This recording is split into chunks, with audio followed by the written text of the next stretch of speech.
저희 채널에 처음 오셨다면 꼭 좋아요와 구독 부탁드립니다.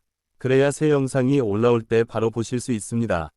대한민국 공군은 1960년대 들어 본격적인 현대화를 추진하면서 기존의 전투기 전력뿐 아니라 폭격 능력 강화에도 관심을 기울였다. 당시 한국전쟁을 겪은 직후라 한반도의 안보 상황은 여전히 불안정했고, 공군은 장거리 폭격 및 전략적 억제 능력을 필요로 했다. 이러한 배경 속에서 미국은 동맹국의 방위 역량을 강화하기 위해 자국에서 운용하던 B-57 캔버라 폭격기를 제한적으로 한국에 제공하였다.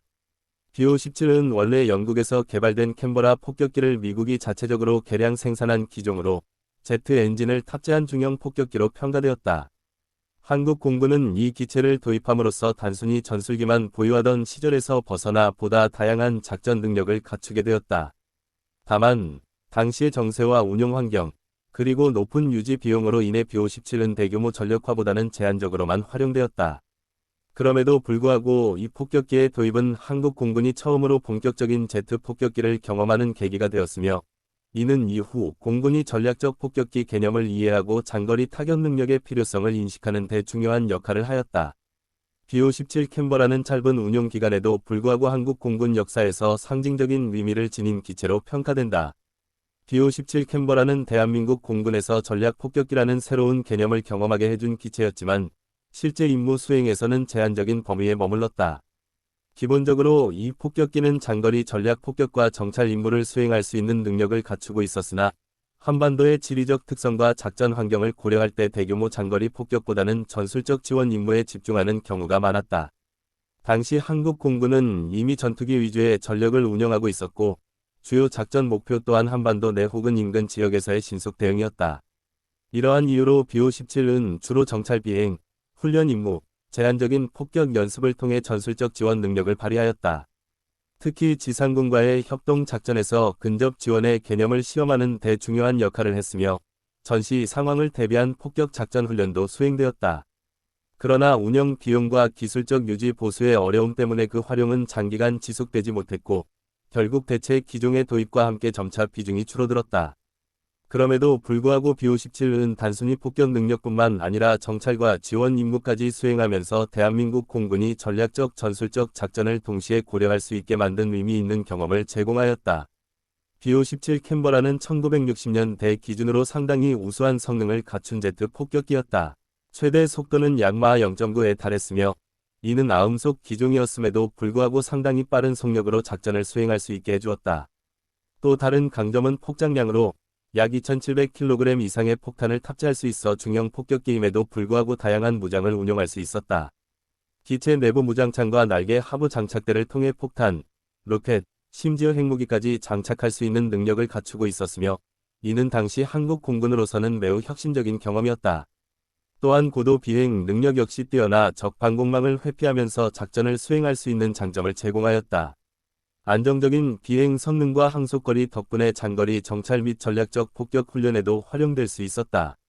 다만 최신 초음속 전투기에 비해 속도 면에서는 한계가 있었고, 유지 보수와 운용 비용이 높다는 점은 약점으로 작용했다.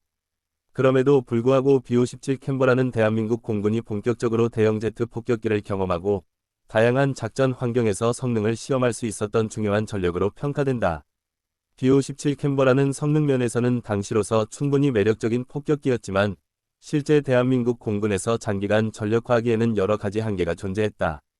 가장 큰 문제는 유지 보수와 기술 관리에 소요되는 높은 비용이었다. 제트 폭격기라는 특성상 정밀한 정비와 부품 교체가 필수적이었는데, 당시 한국은 아직 항공 정비 및 기술적 인프라가 충분히 발전하지 못한 상황이었다. 이로 인해 대부분의 정비와 부품 공급을 미국에 의존해야 했으며, 이는 경제적 부담으로 이어졌다. 또한 B-57은 장거리 전략 폭격을 전제로 설계된 기체였지만, 한반도라는 좁은 작전 환경에서는 그 성능을 충분히 발휘하기 어려웠다. 따라서 실제 활용은 제한적일 수밖에 없었고, 효율성 측면에서도 문제점이 드러났다. 더불어 당시 공군은 이미 전투기 전력 강화와 새로운 기종 도입에 집중하고 있었기에, 유지 비용이 높은 B-57을 계속 운용하는 것은 비현실적이었다. 결국 이러한 요인들로 인해 B-57은 한국 공군에서 단기간만 운용된 뒤 퇴역하게 되었으며, 이는 한국이 폭격기 전력을 본격적으로 키우는 대신 다목적 전투기 중심의 공군력 강화로 전략을 전환하는 계기가 되었다. BO-17 캔버라의 도입은 대한민국 공군 역사에서 매우 중요한 전환점으로 평가된다. 이전까지 한국 공군은 주로 프로펠러 기반의 공격기나 초기형 전투기를 운용하며 제한적인 공중 지원 임무에 집중해왔다. 그러나 BO-17은 대한민국이 처음으로 본격적인 제트 폭격기를 직접 운용한 사례로 단순한 전술 지원을 넘어 전략 폭격이라는 개념을 공군 작전에 도입하게 만든 계기가 되었다. 이 폭격기의 운용 경험을 통해 공군은 대형 제트 항공기의 특성과 유지관리, 작전 운용 방식에 대해 실제적인 지식을 습득할 수 있었으며 이는 후일 한국 공군의 전력 발전에 귀중한 밑거름이 되었다. 비록 BO-17의 도입과 활용은 제한적이었고 긴 기간 지속되지 못했지만 그 존재는 한국 공군이 세계적 항공 전력 추세에 뒤처지지 않고 현대화를 추구했다는 상징적 의미를 지닌다. 또한 이 경험은 훗날 F4 팬텀, F-15K, KF-21 등보다 발전된 전투기와 공격기를 도입하고 운영하는 과정에서 중요한 참고점이 되었다. 따라서 BO-17 캔버라는 단순히 한 시대의 폭격기에 그치지 않고 한국 공군이 전략적 작전 능력과 현대적 전력 구성을 모색하는 과정에서 역사적 발판 역할을 한 기체로 평가된다. BO-17 캔버라는 대한민국 공군에서 긴 기간 동안 운용되지 못하고 비교적 짧은 시간 안에 퇴역하게 되었다. 가장 큰 이유는 유지 보수와 운영 비용이 높았고 당시 한국의 정비 능력으로는 안정적인 장기 운용이 쉽지 않았기 때문이다. 또한 한반도의 작전 환경은 대형 전략 폭격기의 활용보다는 다목적 전투기 중심의 전력이 더 적합했기 때문에 점차 새로운 기종의 도입과 함께 그 운용 가치가 줄어들었다. 결국 BO-17은 제한적으로 임무를 수행한 뒤 공군 전력에서 배제되었으며 이후에는 한국 공군이 폭격기보다는 전투기와 전술 항공기에 집중하는 방향으로 전략을 전환하게 되었다.